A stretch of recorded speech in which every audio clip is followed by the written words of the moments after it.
సామాజిక న్యాయం కోసం గళమెత్తిన సామాన్యుడి స్వరం Kapunadu. Please subscribe our channel. నమస్తే, కాపునాడు వీక్షకులకి స్వాగతం. సామాజిక న్యాయం కోసం సామాన్యుని స్వరం. ఇటీవల మోహన్ బాబు ఒక న్యాయ బ్రాహ్మణ్ మీద చేసిన దాడులపై మనతో మాట్లాడటానికి దళిత బహుజన ఫ్రంట్ రాష్ట్ర అధ్యక్షులు, అలాగే అఖిల భారత యాదవ్ మహాసభ వ్యూహకర్త, కాపునాడు శ్రేయోభిలాషి శ్రీ అంగరాల పూర్ణచంద్రరావు మనతో ఉన్నారు. నమస్తే సార్. సార్ చెప్పండి సార్, ఇటీవల మోహన్ బాబు ఒక న్యాయ బ్రాహ్మణ్ నాగ శ్రీనుపై అతని కుమారుడు స్పందించిన విధానంపై మీ యొక్క అభిప్రాయం చెప్పండి సార్. ఈరోజు ఈ రాష్ట్రంలో రాజకీయాలు కానివ్వండి, అలానే సినీ ఫీల్డ్ కానివ్వండి, ఇంకోటి కానివ్వండి, ఏదైనా సరే కులాల మీద రాజకీయాలు చేస్తూ ఉన్నారు, కులాలతో సినిమాలు తీస్తూ ఉన్నారు, కులాల బట్టి వ్యాపారాలు చేస్తూ ఉన్నారు. ఆ పరిస్థితి ఈ రాష్ట్రంలో తీవ్రంగా ఏర్పడింది. ఇందులో ఈ రాష్ట్రం మొత్తం మీద కూడా ఎవరైతే రాష్ట్రానికి అభివృద్ధి కారకులో, ఎవరైతే ఉత్పత్తిదారులో, బీసీలు అనేవాళ్ళు ఉత్పత్తిదారులు, ఎస్సీలు అనేవాళ్ళు ఉత్పత్తిదారులు, కానీ వీళ్ళని ఎంత అవమానపరుస్తున్నారంటే వీళ్ళు లేనిది వాళ్ళు చేసేటటువంటి సినీ ఫీల్డ్ కానివ్వండి, పోనీ ఏదైనా ఫ్యాక్టరీలు కానీ వ్యాపారాలు కానివ్వండి, పోనీ రాజకీయాలు కానివ్వండి, వీళ్ళు ఎవరు కూడా ఏమీ చేయలేరు. మరి ముఖ్యంగా ఈ మోహన్ బాబు గారు అవమానపరిచినటువంటి వ్యక్తి ఎవరైతే ఉన్నాడో నయ బ్రాహ్మణుల వ్యక్తి, ఆ వ్యక్తి నయ బ్రాహ్మణులు ఈ రాష్ట్రంలో లేకపోతే వీళ్ళు గడ్డాలు పెంచుకొని తిరగాలి, గుండ్లు పెంచుకొని తిరగాలి. ఇవాళకి కూడా ఆ నయ బ్రాహ్మణ వృత్తిని అందరూ చేయలేని పరిస్థితి. ఇప్పటికి కూడా బార్బర్ షాప్లో 199 మంది కూడా నయ బ్రాహ్మణులే పనిచేస్తూ ఉన్నారు. వీళ్ళు అడ్వాన్స్డ్గా చేసుకొచ్చినటువంటి షాపుల్లో కూడా అంత మర్యాద కలిగినటువంటి, అంత ఉపయోగకరమైనటువంటి వృత్తిలో ఉన్నటువంటి నయ బ్రాహ్మణ్ణి ఈ మోహన్ బాబు గారు ఈయన వేషం వేసుకొని, ఈయన డ్రామా వేసుకొని, ఈయన డబ్బు సంపాదించడానికి అత్యంతమైన ముఖ్యమైన వ్యక్తి ఎవరయ్యా అంటే నయ బ్రాహ్మణుడు. అతనే లేకపోతే ఇతను అంత సంపాదించేవాడు కాదు, ఇతను వృత్తిలో అంత సక్సెస్ అయ్యేవాడు కాదు, ఇతను కొడుకు కూడా అంత సక్సెస్ అయ్యేవాడు కానీ అతన్ని గౌరవించడంలో ఇంత దారుణంగా వ్యవహరించడం అనేది మేము బీసీ సంఘాల తరఫున కానీ, ఎస్సీ సంఘాల తరఫున కానీ, దళిత బహుజన ఫ్రంట్ తరఫున కానీ మేము తీవ్రంగా ఖండిస్తూ ఉన్నాం. ఈ విధమైన ప్రవృత్తి ఏదైతే ఉందో, ఈ విధంగా మేము అగ్రవర్ణాలు అని చెప్పుకుంటూ, లేకపోతే ఆధిపత్య కులాలని చెప్పుకుంటూ, లేకపోతే పాలకులు అని చెప్పుకుంటూ, వీళ్ళంతా కూడా ఈ తతిమ సామాజిక వర్గాలను ఎవరైతే ఎక్కడెక్కడ రకరకాలుగా అవమానపరుస్తూ ఉన్నారు. ఈ అవమానం మేము ఎట్టి పరిస్థితుల్లోనూ ఎదుర్కొంటాం. మా సమాజం కళ్ళు తెరిచిన రోజు ఈ మోహన్ బాబులు కానివ్వండి, ఇంకొక మోహన్ బాబులు కానివ్వండి, వాళ్ళ కొడుకులు కానివ్వండి, ఎవ్వరు కూడా తట్టుకోలేరు. ఈరోజు కాపు సామాజిక వర్గం ఉంది. కాపు సామాజిక వర్గం కూడా బ్రహ్మాండంగా అన్ని వృత్తుల్లో సక్సెస్ అయిన సామాజిక వర్గం. వాళ్ళు కూడా తీవ్రంగా ఖండించారు ఈ విధమైన పరిస్థితిని. ప్రభుత్వాలు ఎందుకు ఆలోచించట్లేదో అర్థం కావట్లేదు. దీని మీద మేము తీవ్రమైన పోరాటం చేస్తాం. ఎట్టి పరిస్థితుల్లోనూ మోహన్ బాబుని మేము అవసరమైతే ఆంధ్రప్రదేశ్కి వస్తే అతన్ని ఆంధ్రప్రదేశ్లోనే సరే మేము నిలదీస్తాము, మేము పోరాటం చేస్తాము. కోర్టుగా కేసు పెట్టడం ఏంటండి? అతని మీద కేసు పెట్టే అంత నేరం అతను ఏం చేశాడు? అతన్ని తిట్టింది కాక, అతన్ని అవమానపరిచింది కాక, మళ్ళీ వెళ్ళిపోయి పోలీస్ స్టేషన్కి వెళ్ళి కేసు పెడతాడా? ఆ విధమైన పరిస్థితి చేయటం అనేది ఈ రాష్ట్రంలో చాలా దుర్మార్గమైన విషయం. ఈ రాష్ట్రంలో అతను ఒక్కడే కాదు, ఎవరైతే మేము పాలకులు అనుకుంటున్నారో, మేము ఎంత బ్రహ్మాండమైన ఉన్నత వర్గం అనుకుంటున్నారో వాళ్ళందరికీ కూడా చెప్తా ఉన్నాం. మోహన్ బాబు లాంటి వ్యక్తులు ఎవరైతే ఆ ఆలోచన కలిగిన ఉన్నారో వాళ్ళందరినీ కూడా మేము తీవ్రంగా వాళ్ళని వ్యతిరేకిస్తాము, పోరాటం చేస్తాం. ఆయన్ని ఎట్టి పరిస్థితుల్లోనూ మోహన్ బాబు గారి మీద, ఆయన కొడుకు మీద యాక్షన్ తీసుకునేంత వరకు కూడా మేము పోరాటం ఇంకా ఉధృతం చేస్తామని మనవి చేస్తా ఉన్నాం.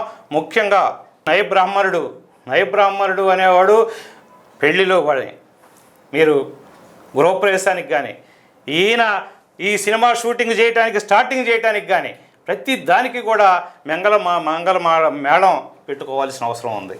ఆయన మేళం వాయించాలా, ఆయన బ్రాహ్మణులాగా ప్రవర్తించాలా, ఆయన బ్రహ్మాండమైన తెల్ల చొక్కాలు తెల్ల బట్టలు వేసుకొని సన్నాయి మోగిస్తూ ఉంటే నువ్వు ఓపెన్ చేస్తూ ఉంటావు. అటువంటి వ్యక్తి. అట్లనే నువ్వు ప్రొద్దున్నే లేచిన తర్వాత స్నానానికి ముందు నిన్ను పట్టుకొని మొత్తం అన్ని నీ గడ్డాలు అన్నీ చేసి, అదే కాకుండా ఒళ్ళు కూడా పట్టినటువంటి కులం ఆ నయబ్రాహ్మణుల కులం.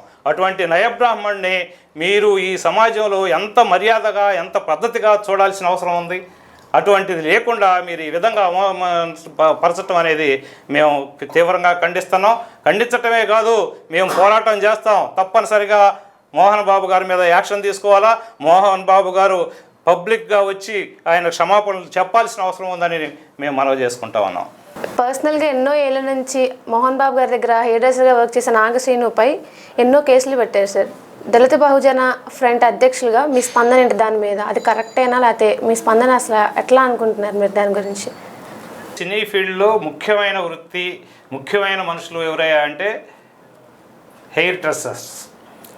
హెయిర్ డ్రెస్సర్స్కి ముఖ్యమైన పని ఏంటంటే వీళ్ళు పెంచుకున్నటువంటి మొత్తం వీటన్నిటిని శుభ్రం చేయడం, గడ్డాలు చేయడం, అన్నిటినీ శుభ్రంగా చేసి హెయిర్ డ్రెస్సింగ్ చేసే వృత్తిలో ఉన్నటువంటి వ్యక్తులు. వీళ్ళు ఎంతో కాలం నుంచి వీళ్ళ దగ్గర పనిచేస్తూ ఉన్నారు. ఈ నాగశ్రీను అనే అతను చాలా కాలం నుంచి ఇక్కడ పనిచేస్తూ ఉన్నారు. ఆ పనిచేస్తూ ఆ క్రమంలో వీళ్ళకి మోహన్ బాబు గారికి ఉన్నటువంటి సంబంధాలతో చాలా నమ్మకంగా పనిచేస్తూ ఉన్నారు. అన్ని రోజుల నుంచి పనిచేస్తూ ఉన్న వ్యక్తిని ఒకేసారి అతన్ని మీద ఏదో అభండం వేసి వాళ్ళకి అతనికి వీళ్ళకి ఉన్నటువంటి ఎటువంటి సమస్యలు లేకుండా, ఎటువంటి విభేదాలు లేదు. అంతకుముందు కూడా ఎప్పుడు ఏది అనుకున్న పరిస్థితులు లేవు, ఏమీ రాలా. అటువంటి పరిస్థితుల్లో ఈయన కొన్ని లక్షల రూపాయలు పోయినాయని ఆ నాగశ్రీని మీద అభియోగం చేస్తూ పోలీస్ స్టేషన్లో కేసు పెట్టారు. అసలు ఆ విధంగా పెట్టడానికి కారణం ఏంటి? ఒకవేళ పెట్టారు, పెట్టిన తర్వాత నాయబ్రాహ్మణుడు అనే అతను శ్రీను వాళ్ళ సంఘం తరఫు నుంచి కూడా మొత్తం పోయి అడిగారు, ఏంటి మా వాడి మీద ఎందుకు కేసు పెట్టారు, ఏంటి ఏం జరిగింది అని అడిగితే వాళ్ళని కూడా అవమానించాడు.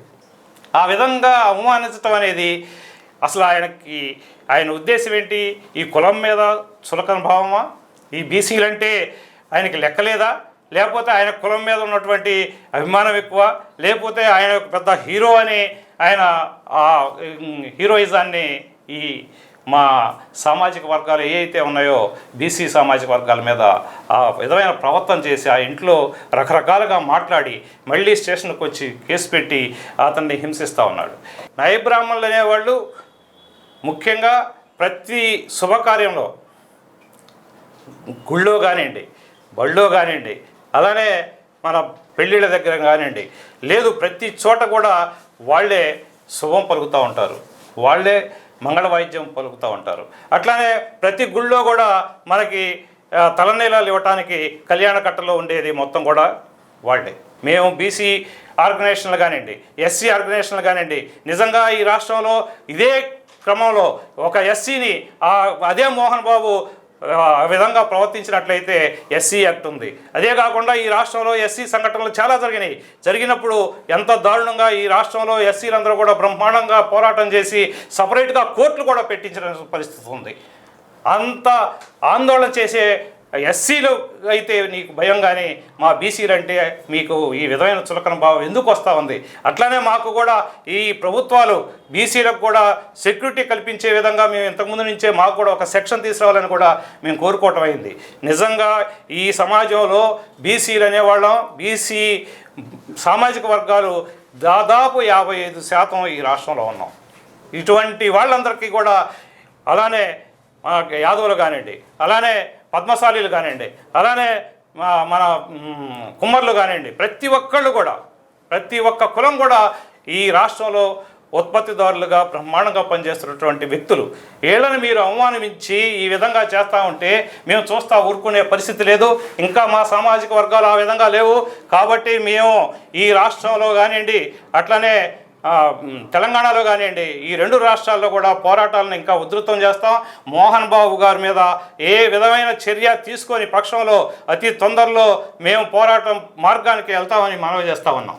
అదేవిధంగా ఈ సంఘటనని మన కాపునాడు అధ్యక్షుడు గాల సుబ్రహ్మణ్యం గారు, అలానే కాపు సంఘాలు కొన్ని, అలానే బీసీ సంఘాలు, ఎస్సీ సంఘాలు, ఎస్టీ సంఘాలు, ఈ రాష్ట్రంలో మాకు అనుకూలించేటటువంటి ప్రతి ఒక్కళ్ళు కూడా చాలామంది మాకు సపోర్ట్ చేస్తూ ఉన్నారు. అది చాలా శుభ పరిణామం. ఇటువంటి కార్యక్రమం తప్పనిసరిగా ఇంకా ముందు వస్తుంది. మీరు ఆధిపత్య కులాలు అనుకునే వాళ్ళందరికీ కూడా ఈ సామాజిక వర్గాలన్నీ ఎస్సీ, ఎస్టీ, బీసీ, మహిళ మొత్తం కూడా కాపు మొత్తం కూడా తిరగబడే రోజు వస్తుంది. తప్పనిసరిగా మీరు తలకాయ ఉంచుకొని క్షమాపణ చెప్పి, ఇప్పటికైనా మించిపోయింది లేదు, క్షమాపణ చెప్పండి, బయటికి రండి. మోహన్ బాబు గారిని ఆహ్వానిస్తా ఉన్నాం. మీరు జరిగిందేమో జరిగిపోయింది, కేసు విత్డ్రా చేసుకొని క్షమాపణ చెప్పవలసిందిగా ప్రార్థిస్తా ఉన్నాం. Thank you so much sir. Thank you అమ్మా. ఇది మొన్న నాగశ్రీనుపై జరిగిన దాడికి దళిత బహుజన ఫ్రంట్ రాష్ట్ర అధ్యక్షులు స్పందన. ఇది చూస్తూనే ఉండండి మీ Kapunadu. Please subscribe our channel.